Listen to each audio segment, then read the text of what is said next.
By this time next year, some students in Warren County Public Schools could be readying for takeoff and bracing for impact. As a new learning center, the Impact Center for Leadership and Innovation is expected to open next year to give kids cutting-edge learning experiences in aviation, AI and cyber systems, robotics, biomedical innovation, and more.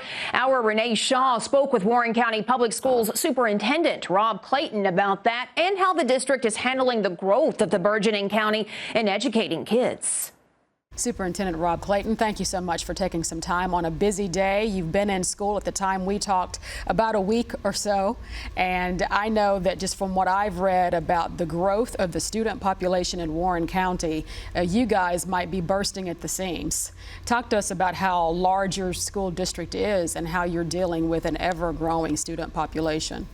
Well, first of all, thank you, Renee, for having me. I always enjoy speaking education with you. But as you mentioned, we are a growing district. We've grown each year, now this being my 13th school year here in Warren County Schools. And we're anticipating hitting 19,000 students this year. And so just for some perspective, it's about an increase of a little more than 5,000 students over the last 12 years since I've been here. But in terms of capacity, our team really has always tried to forecast the future enrollment, the future growth of our city. We work closely with our planning and zoning officials and our local leaders here about the growth in Warren County. And we've been fortunate to be in a position where we can stay out in front. Now, I would have to share that there were a couple years there that we really questioned were we going to be in a position to be able to stay out in front, but fortunately we have. That's not to say that we don't have a lot of students in our hallways, because we do, but also the modern facilities. And that approach has really helped us, is where, maybe 20 years ago, some of the facilities would really be challenged in terms of their space just because of the building design.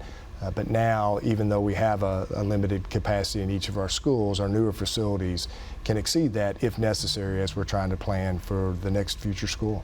I want to give you an opportunity to talk about the Impact Center, right? And our Laura Rogers, who is embedded here in Bowling Green, has done some great stories about this innovative school that I understand will be the first of its kind, possibly in the world.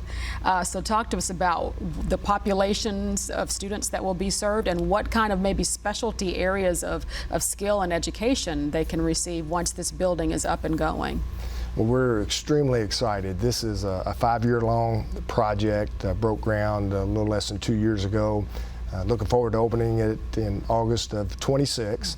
It's going to be a 7-12 center. I think a few things. Now, what does that mean? So it's going to serve students from 7th grade through 12th grade. Okay. When we open, we're anticipating a full class of 7th through 10th grade, and then offering select programming for our 11th and 12th graders so they can have access to some of the opportunities that will be presented there. But due to their stage being midway through high school, we felt it was best to offer select programs, since they wouldn't be in a position in most cases to try to complete a pathway.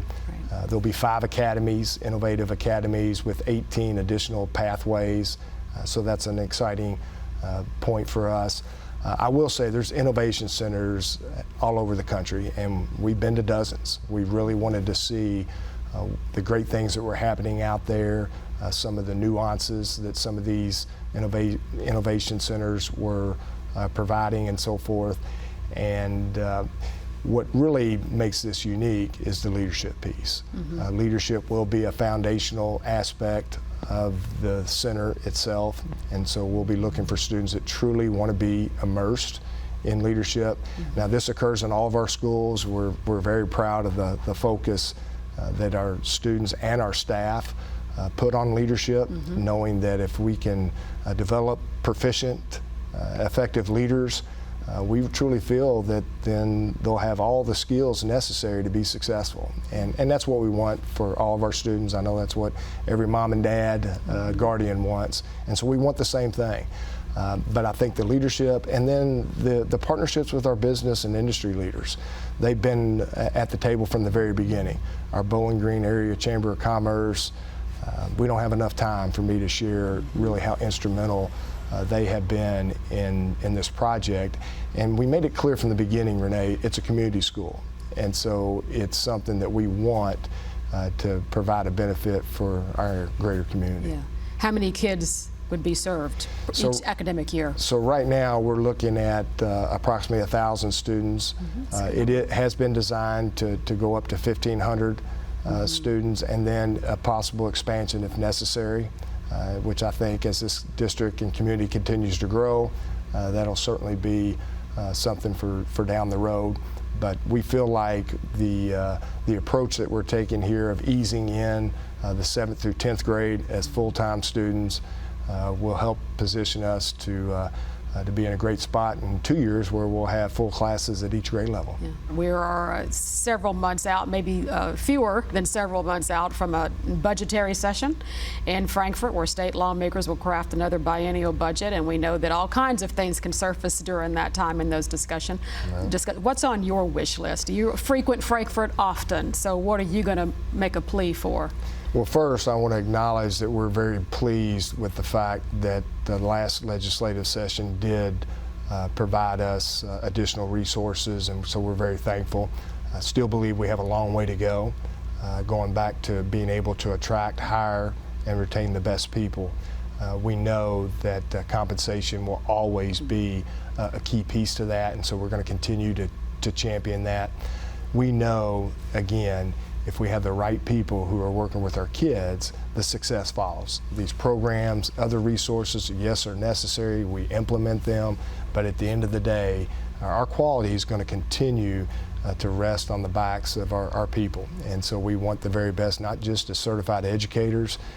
Almost half of our employees are non-certified. Our bus drivers play a tremendous role in ensuring the safety of our students to and from school. Our food service. We're the largest food service industry in our region, largest transportation industry in our region, and so we need highly capable people who are looking after and taking care of our kids. Yeah. Worried about any threats, whether it's not as much funding as you think or hope for in the session, or just some concern about the tone perhaps from Washington being more pervasive in terms of how Frankfort legislators operate? Without a doubt, there's concern about some of the rhetoric that we hear, outside of Kentucky, and what impact will that have on our Commonwealth. And for me, it really comes back to our Commonwealth is unique, and our industry is unique. I've always shared that we need to identify additional sources of revenue because we know that it's expensive to educate kids. It just is. And that will always be at the forefront. We'll encourage our lawmakers because everybody's going to have asks, and we get that. But we'll always lean back with, when it comes to what our constituents need, it's quality public school education, quality health care, right? And those two both are struggling, and we need to make sure that we're putting the resources there so we can attract the type of people who can take care of us. Well, Superintendent Clayton, it's always a pleasure to speak with you, and good luck this school year. Thank you. It's my pleasure.